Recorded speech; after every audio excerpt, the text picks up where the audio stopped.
The Canadian dollar really has an opportunity to outperform its peers. Now, I've got a couple of reasons behind that statement. My first point comes after yesterday. We had the Bank of Canada, the Central Bank of Canada, and at their rate decision, they left rates unchanged as expected at 0.25%.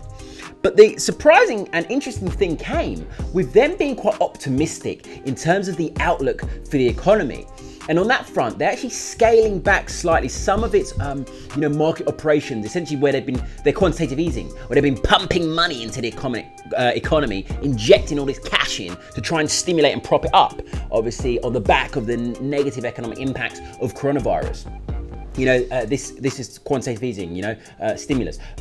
Things that are seen, the same sort of measures are being seen across the globe with other central banks, the FOMC, the ECB, the Bank of England, a host of other central banks, and the fact that they're scaling this back is really bullish for me. It's bullish. It's less dovish, okay? Not so CAD negative. It's CAD positive, okay? Because remember, when we're diluting the markets, we're pumping money into the markets, we're diluting their respective currency. So the fact that these are essentially pretty much the first central bank to be pretty much scaling that back, one of the majors, I think that's really bullish for CAD, and it has an opportunity to outperform its peers.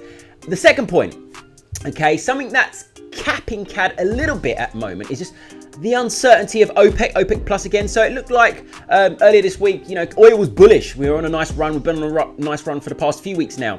But a little attributed as well most recently in terms of the gains, and that was thanks to suggestions that Saudi Arabia and Russia are close to extending those production cuts. Okay, extending those production cuts, which the action that they took to try and remove all of that oversupply in the market, so to help prop up prices.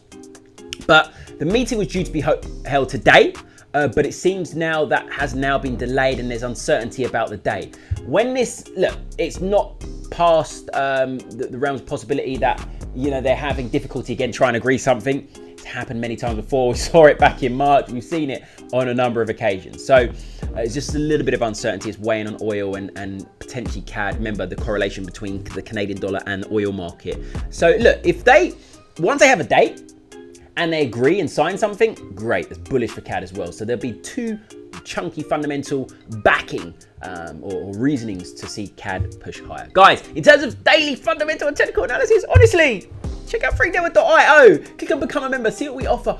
We provide value every single day. It's literally in our culture. Value.